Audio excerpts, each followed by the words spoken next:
अभी हम लोग पृष्ठ संख्या 23 पर हैं और यह जो पृष्ठ संख्या 23 है यह आप लोगों के पुस्तक पारस प्रकाशन का है, जो कि सॉफ्ट कॉपी के माध्यम से इस डिजिटल बोर्ड पर आप लोगों को, इस स्मार्ट बोर्ड पर आप लोगों को दिख रहा है। और ये जो पारस प्रकाशन के पुस्तक का पृष्ठ संख्या 23 है, यह आप लोगों को यानी कि आप लोगों की कक्षा 8 में आने वाले सामाजिक विज्ञान के तहत भूगोल के अंतर्गत एक अध्याय का है, जिस अध्याय का नाम है मिनरल एंड पावर रिसोर्सेज। यानी कि यहाँ पर बात हो रही है मिनरल और पावर रिसोर्सेज की, खनिज संसाधन और बिजली संसाधन की, खनिज और बिजली संसाधन की। और इस अध्याय में मैंने आप लोगों को अलग अलग चीजें जो अभी तक आया है पृष्ठ संख्या 23 और 23 से पहले तक, इस अध्याय में वो मैंने आप लोगों को बताया है पीएसबीआई के पाठ्यक्रम के अनुसार और पारस प्रकाशन पुस्तक के अनुसार। इस कक्षा में हम लोग अपने इस अध्याय को आगे बढ़ाते हैं। अब मैं बात करूंगा condition essential for mining of mineral, यानी कि जो मिनरल है यानी कि जो खनिज है उसके खनन के लिए कौन कौन से कंडीशन, कौन कौन सा अवस्था जो है वो उपयुक्त होता है, किस किस कंडीशन में जो खनन है वो ज्यादा बेहतर होता है। क्योंकि पिछली कक्षा में हम लोगों ने अंतिम बिंदु जो देखा था वो देखा था सेवरल टाइप्स ऑफ माइनिंग, जहां पर हम लोगों ने open cast mining, soft mining या सॉफ्ट सिंकिंग की बात की थी, ड्रिलिंग और क्वारिंग की बात की थी। यानी कि types of mining, several types of mining की बात हो गई थी, वहीं पर हम लोगों ने अपने कक्षा को विराम दिया था। अब हम लोग आगे बढ़ेंगे और अब बात करेंगे condition essential for mining of mineral. वो कौन कौन सा कंडीशन है जो मिनरल माइनिंग को सपोर्ट करता है। Mineral should be useful, mineral जो है वो यूजफुल यानी कि महत्वपूर्ण होना चाहिए, उपयोग वाला होना चाहिए। The concentration of mineral deposit must be economically viable, जो मिनरल जो निकालने जा रहे हैं या फिर जो एक्सट्रैक्शन हो रहा है मिनरल का जो खनन हो रहा है, खनिज का जो खनन हो रहा है, जिस खनिज का खनन करने जा रहे हैं वो देख लें कि वो आर्थिक रूप से उसका क्या उपयोगिता है, आर्थिक रूप से कितना यूजफुल है। The mining area must be easily accessible, जो माइनिंग एरिया है यानी कि जो खनन वाला क्षेत्र है वो भी आसानी से पहुंच में होना चाहिए। Some rare mineral can be obtain only by specialist knowledge, कुछ जो ऐसे मिनरल होते हैं, कुछ जो ऐसे खनिज होते हैं जो बहुत कम लोगों को पता होता है या फिर उनके बारे में बहुत कम जानकारी होती है, वहां पर उससे जुड़े हुए जो शिक्षित लोग हैं उन लोगों के द्वारा ही या फिर उन लोगों के देख रेख में ही उन सारे चीजों का खनन करना चाहिए। यानी कि ये जो 4 कंडीशन यहाँ पर दिए गए हुए हैं ये एसेंशियल है किसी भी मिनरल के माइनिंग के लिए, यानी कि खनिज के खनन के लिए। अब हम लोग आ गए पृष्ठ संख्या 24 पर। अब यहां पर एक नया टॉपिक, नया बिंदु शुरू होता है जो डिस्ट्रीब्यूशन ऑफ मिनरल रिसोर्सेज है। यानी कि यहां पर हम लोग मिनरल रिसोर्सेज के डिस्ट्रीब्यूशन यानी कि बंटवारे की बात करेंगे, कैसे ये फैला हुआ है, कैसे ये बटा हुआ है, कैसे ये सामान्य रूप से या असामान्य रूप से फैला हुआ है, ये जो खनिज संसाधन है अब इसकी बात होगी। लिखा हुआ है the geological mineral map record the distribution feature of different type of rock.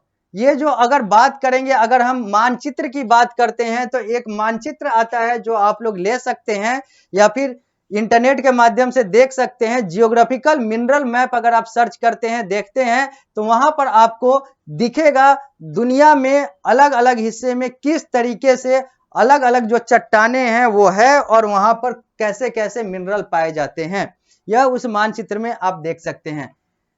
The fundamental rock unit containing certain mineral is known as formation, जो फंडामेंटल रॉक यूनिट होता है जहां पर कुछ प्रकार के मिनरल पाए जाते हैं उसको फॉर्मेशन कहते हैं। अब हम लोग बात करेंगे आयरन का, यानी कि डिस्ट्रीब्यूशन ऑफ मिनरल रिसोर्सेज में अलग अलग मिनरल की बात होगी। अब हम लोग बात करते हैं आयरन का।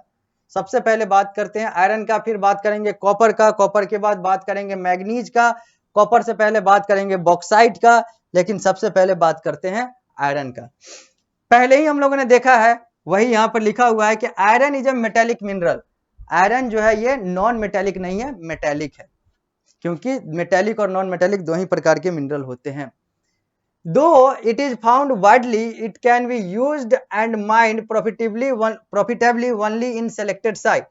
हालांकि ये जो है आयरन जो है ये बड़े स्तर पर और व्यापक स्तर पर प्रयोग होता है, लेकिन अगर इसके माइनिंग की बात करें तो इसका जो माइनिंग है वो कुछ ही जगह पर और कुछ ही साइट्स पर प्रॉफिटेबल है, यानी कि लाभदायक है। 3 common variety of this mineral are hematite, limonite and magnetite. यानी कि अगर आयरन मिनरल की बात करें, अगर आयरन की बात करें तो इसके 3 वैरायटी, 3 जो कॉमन वैरायटी है वो है हेमेटाइट, लेमोनाइट और मैग्नेटाइट। ये जो है इसके 3 वैरायटी हैं, 3 प्रकार हैं। लिखा हुआ है haematite supplies the bulk of world iron ore. Haematite जो है यहां पर अगर बात करें आयरन ओर की तो ये जो है सप्लायर है, सप्लाई करता है प्रचुर मात्रा में आयरन ओर दुनिया में। जबकि limonite has a yellow brownish streak. Limonite जो है ये येलो ब्राउनिश यानी कि पीला और कत्था कलर का जो है उस तरीके का ये होता है। जबकि magnetite is far less in importance though it is the world most magnetic of the iron ore. और अगर मैग्नेटाइट की बात करें तो इसका महत्व जो है वो उतना नहीं है, बहुत कम है, लेकिन अगर इसके मैग्नेटिक पावर की बात करें तो ये आयरन ओर में यही है, यहीं से मैग्नेटिक पावर की बात होती है, चुंबकीय शक्ति की बात होती है। यानी कि हम लोगों ने देखा कि आयरन जो है वो मेटेलिक मिनरल है, इसका प्रयोग तो बहुत व्यापक स्तर पर होता है, लेकिन अगर प्रॉफिटेबिलिटी के लिहाज से देखें तो कुछ ही जगह पर इसका जो खनन है वो लाभदायक होता है। 3 मुख्य प्रकार के जो आयरन होते हैं या फिर आयरन के वैरायटी होते हैं वो है हेमाटाइट, लाइमोनाइट और मैग्नेटाइट। हेमाटाइट जो है वो सबसे ज्यादा आयरन और सप्लाई करता है। लाइमोनाइट जो है येलो ब्राउनिश कलर का होता है, जबकि मैग्नेटाइट जो है वो कम इंपॉर्टेंस रखता है, उसका ज्यादा प्रयोग नहीं होता है। लेकिन मैग्नेट जो चुंबकीय शक्ति वाली बात होती है आयरन की या फिर आयरन से जुड़े हुए चीजों की, वो यहीं से निकलता है। Iron ore is also the symbol of modern civilisation. Iron ore की बात करें तो यह हमारे आधुनिक सभ्यता का चिन्ह भी है। It is in the forefront of all minerals since 1500 BC when iron tool first came to be used।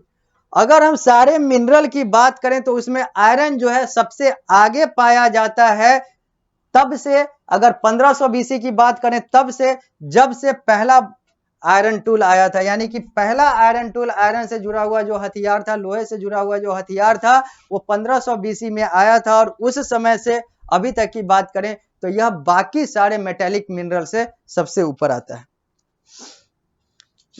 आगे लिखा हुआ है main iron ore deposit are found in. जो मुख्य जगह है जहां पर आयरन ओर डिपॉजिट पाया जाता है उस देश का नाम यहां पर लिखा हुआ है यूक्रेन, कजाकिस्तान, यूएसए यानी कि United state of America, China यानी कि चीन, ब्राजील, ऑस्ट्रेलिया और इंडिया यानी कि भारत। यहां पर आयरन ओर जो है, आयरन ओर के डिपॉजिट जो है वो पाए जाते हैं। Best quality iron ore is found in Sweden. जबकि बेहतरीन क्वालिटी का और सबसे अच्छा गुणवत्तापूर्ण जो आयरन ओर है वो स्वीडन देश में पाया जाता है। इंडिया प्रोड्यूसेज अबाउट, यानी कि हमारे देश की बात करें, भारत की बात करें तो about 5% of the world's iron ore. अगर दुनिया में जितना भी आयरन होता है उसका 5% जो है भारत में होता है। Major iron ore producing state are, अगर भारत की बात करें और भारत के राज्यों की बात करें या केंद्र शासित प्रदेश की बात करें जहां पर सबसे ज्यादा आयरन ओर है या फिर पाया जाता है, माइनिंग होता है, तो वो है झारखंड, उड़ीसा, छत्तीसगढ़, गोवा, कर्नाटक और बिहार। यहां पर 4 चित्र हैं। पहला है हेमाटाइट, दूसरा है मैग्नेटाइट, तीसरा है लाइमोनाइट और चौथा है बॉक्साइट। ये 4 जो हैं इन चित्र के माध्यम से आप देख सकते हैं। पहला जो तीनों है, इन सारे चीजों की बात हम लोगों ने ऊपर की है, ये सब जो है अलग अलग वेराइटी हैं आयरन ओर के, जिसमें हम लोगों ने हेमाटाइट, मैग्नेटाइट और लाइमोनाइट की बात की। और ये जो चौथा चित्र है वो बॉक्साइट का है, जो अब हम लोग आगे करेंगे, यानी कि अब हम लोग बात करते हैं बॉक्साइट का। पृष्ठ संख्या 24 पर है हम लोग। लिखा हुआ है aluminium is extracted from its ore bauxite using electrolysis smelting process which require large amount of electrical energy. अगर बॉक्साइट की बात करें तो लिखा हुआ है कि aluminium is extract from its ore bauxite. Aluminium जो है वो अपने ओर बॉक्साइट से निकलता है, निकाला जाता है, एक्सट्रैक्शन होता है किस प्रोसेस से? तो इलेक्ट्रोलाइसिस स्मेल्टिंग प्रक्रिया के तहत अल्युमिनियम को बॉक्साइट से निकाला जाता है, जिस प्रक्रिया में प्रचुर मात्रा में बिजली यानी कि बिजली संसाधन का प्रयोग किया जाता है, बिजली शक्ति का प्रयोग किया जाता है। यानी कि बिजली के प्रयोग से, प्रचुर मात्रा में बिजली के प्रयोग से एक प्रक्रिया होती है जिसको इलेक्ट्रोलाइसिस स्मेल्टिंग प्रोसेस कहते हैं। और इसी प्रक्रिया के तहत अपने ओर बॉक्साइट से अल्युमिनियम जो है निकलता है। It is in great demand due to its lightness, strength, electrical conductivity and resistance of rusting. इसका उपयोग यानी कि अल्युमिनियम का उपयोग या अल्युमिनियम की मांग बहुत ज्यादा है, क्योंकि इसके कुछ प्रमुख कारण है। यह हल्का होता है, मजबूत होता है, इससे बिजली जो है वो रन करता है और इसमें जंग नहीं लगता। Its alloy are widely used in industry. इसके कुछ एलॉय हैं जो इंडस्ट्रीज में, अलग अलग उद्योग में प्रयोग होते हैं, जैसे कि अलग अलग उद्योग, एयरक्राफ्ट है, यूटेंसिल्स है, ट्रांसपोर्टेशन है, इलेक्ट्रिकल अप्लायंसेज है, केमिकल है। ऐसे ऐसे उद्योग में और ऐसे ऐसी चीजों में, ऐसे ऐसे वस्तुओं में इसके एलॉय यानी कि एल्युमिनियम के एलॉय यूज होते हैं। फॉर प्यूरिफिकेशन, अगर स्वच्छता की बात करें या फिर रिफाइन प्रोसेस की बात करें, तो it need cheap and abundant supply of electricity. इसके लिए इसको यानी कि एल्युमिनियम को और बॉक्साइट वाले चीजों को क्या होता है, तो यहां पर रिक्वायरमेंट किस चीज का होता है, तो it need cheap and abundant supply of electricity. यहां पर बिजली का जो है प्रचुर मात्रा में यहां पर बिजली चाहिए होता है, ताकि इन सारे चीजों का प्यूरिफिकेशन हो सके। यानी कि बिजली वाला जो प्रोसेस है वो एल्युमिनियम के एक्सट्रैक्शन में बहुत ज्यादा मददगार होता है, या फिर कहें तो ये बहुत बड़ा आधार बनता है। और उस प्रोसेस को जहां पर एल्युमिनियम को अपने ओर यानी कि इसके अपने ओर बॉक्साइट से निकाला जाता है, उस प्रक्रिया को इलेक्ट्रोलाइसिस स्मेल्टिंग प्रोसेस कहते हैं। The main producer of bauxite are, अब कुछ देश हैं जो मेन बॉक्साइट प्रोड्यूसर हैं, जहां पर बॉक्साइट जो है सबसे ज्यादा पाया जाता है। तो ये है जमैका, ये है रसिया, ये है सूरीनाम, ये है गुयाना, ब्राजील, इंडिया यानी कि भारत, चाइना यानी कि चीन, मलेशिया, इंडोनेशिया और तुर्की, या फिर कहें तो अब तुर्कीये, अब इसका नाम टर्की से तुर्कीये हो चुका है। तो ये सब कुछ देश हैं जहां पर बॉक्साइट जो है प्रचुर मात्रा में पाया जाता है। जमैका, रसिया, सूरीनाम, गुयाना, ब्राजील, भारत, चीन, मलेशिया, इंडोनेशिया और तुर्की। पृष्ठ संख्या 24 पर ही है। अब हम लोग बात करते हैं कॉपर की। Copper is the metal discovered and used by man. Copper जो है वो एक ऐसा मेटल है जो कि लोगों के द्वारा, इंसानों के द्वारा खोजा गया और प्रयोग किया जाता है। और हम लोगों ने देखा भी कि एक एज का नाम जो है, एक काल का नाम मानव सभ्यता में कॉपर एज भी था। It is a good conductor of electricity. ये भी जो है इलेक्ट्रिसिटी का एक अच्छा कंडक्टर या फिर प्रवाहक है, इससे भी इलेक्ट्रिसिटी सप्लाई अच्छे से होता है। It is an indispensable metal in the electrical industry as it is used for making wire, electric motor, transformer and generator. अगर हम कॉपर की बात करें तो ये इलेक्ट्रिक इंडस्ट्री यानी कि इलेक्ट्रिकल इंडस्ट्री यानी कि बिजली वाले उद्योग से इसका जो नाता है वो हमेशा के लिए वहां से इसको अलग नहीं किया जा सकता। ये इलेक्ट्रिकल इंडस्ट्री से इसको अलग नहीं किया जा सकता कॉपर को, क्योंकि कॉपर से जुड़ा हुआ बहुत सारा चीज है जो इलेक्ट्रिकल इंडस्ट्री का आधार बनता है। चाहे वो तार की बात करें, वहां पर कॉपर का प्रयोग होता है, चाहे वो इलेक्ट्रिकल मोटर की बात करें, चाहे वो ट्रांसफार्मर की बात करें, चाहे वो जनरेटर की बात करें, हर जगह कॉपर कॉपर कॉपर है। अब हम लोग कुछ देश की बात करते हैं जहां पर कॉपर जो है प्रचुर मात्रा में पाया जाता है। चिली, यूएसए, कनाडा, अफ्रीका महादेश पूरा है, और रसिया जो है ये कुछ मेजर प्रोड्यूसर हैं कॉपर इन द वर्ल्ड के, यानी कि दुनिया में कॉपर के। चील या चिली की बात करें, ये the largest producer of copper, ये कॉपर का सबसे बड़ा प्रोड्यूसर है, उत्पादक है, और यह लगभग 16% जो है कॉपर, दुनिया में जितना भी कॉपर होता है उसका 16% जो कॉपर है वो सिर्फ इसी देश से निकलता है। Copper mining is done in modern Chile, यानी नॉर्दर्न चिली। कॉपर माइनिंग जो है वो चिली के नॉर्दर्न हिस्सा यानी कि उत्तरी हिस्सा में होता है बेसिकली। अगर भारत की बात करें तो यहां पर राजस्थान, मध्य प्रदेश, झारखंड, कर्नाटक और आंध्र प्रदेश, ये 5 राज्य हैं जहां पर कॉपर माइनिंग जो है वो अच्छा खासा होता है, या फिर यहां पर कॉपर माइनिंग होता है। अगर भारत के परिप्रेक्ष्य में, भारत के परिदृश्य में बात करें तो अब हम लोग बात करेंगे मैग्नीज की। मैग्नीज के बारे में है, it is used in steel making and for the manufacture of alloy. Alloy बनाने के लिए और स्टील मेकिंग, स्टील बनाने के लिए मैग्नीज का प्रयोग होता है।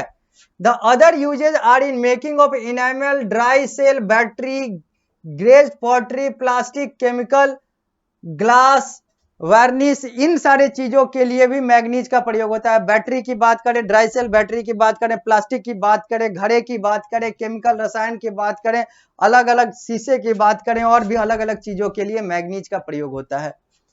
The main manganese producing countries are, अगर मैग्नीज प्रोड्यूसिंग कंट्री की बात करें जहां पर मैग्नीज जो है, मैग्नीज का उत्पादन जो है अच्छा खासा होता है, व्यापक स्तर पर होता है, वो है रसिया यानी कि रूस, इंडिया यानी कि भारत, साउथ अफ्रीका यानी कि दक्षिण अफ्रीका, ब्राजील, चाइना यानी कि चीन, मोरक्को, घाना और गैबन। इन सारे देशों में मैग्नीज जो है अच्छा खासा पाया जाता है। अब हम लोग बात करते हैं माइका की। Mica is a mineral made up of series of plates and leaves. Mica जो है एक ऐसा मिनरल है जो बहुत सारे प्लेट्स और लीव्स से बना हुआ होता है। It is one of the most indispensable mineral. ये भी एक वैसा मिनरल है जिसको हम लोग अपने जीवन से अलग नहीं कर सकते, या फिर अलग अलग इंडस्ट्री जो है इसका, उसके लिए यह मुख्य आधार होता है। Due to its excellent dielectric strength, insulating property, it is used in electric and electronic industry. चूंकि इसका जो है प्रयोग जो है इलेक्ट्रिक और इलेक्ट्रॉनिक इंडस्ट्री में होता है, क्योंकि ये इंसुलेशन प्रॉपर्टी यानी कि ये जो है एक ऐसा गुण है इसके पास जिसके आधार पर जो है इलेक्ट्रिसिटी के प्रवाह को ये रोकता है, यानी कि इलेक्ट्रिसिटी के प्रवाह को रोकना इसका एक बहुत अच्छा गुण है, और इसके कारण से यह इलेक्ट्रॉनिक इंडस्ट्री और इलेक्ट्रिक इंडस्ट्री में बहुत ज्यादा प्रयोग होता है। माइका कैन बी ब्लैक, यह काले रंग का हो सकता है। इट इज फाउंड इन, अगर भारत की बात करें तो यह भारत के आंध्र प्रदेश और राजस्थान राज्य में पाया जाता है अधिकांश। India is the largest producer and exporter of mica in the world. Bharat जो है पूरे दुनिया में माइका का सबसे बड़ा प्रोड्यूसर है, उत्पादक है। अगर माइका पूरे दुनिया में कहीं सबसे ज्यादा पाया जाता है तो वो देश अपना देश है भारत। अब हम लोग बात करेंगे टीन की, लेकिन टीन की बात जो होगी वो अगली कक्षा में होगी। इस कक्षा में अभी हम लोग यहीं पर रुकेंगे, मिलते हैं अगली कक्षा में। तो टीन और टीन के आगे की यानी कि पृष्ठ संख्या 24 से हम लोग 25 और आगे बढ़ेंगे और इस अध्याय को आगे बढ़ाएंगे। तो मिलते हैं अगली कक्षा में, तो इस अध्याय को यहीं से आगे बढ़ाया जाएगा।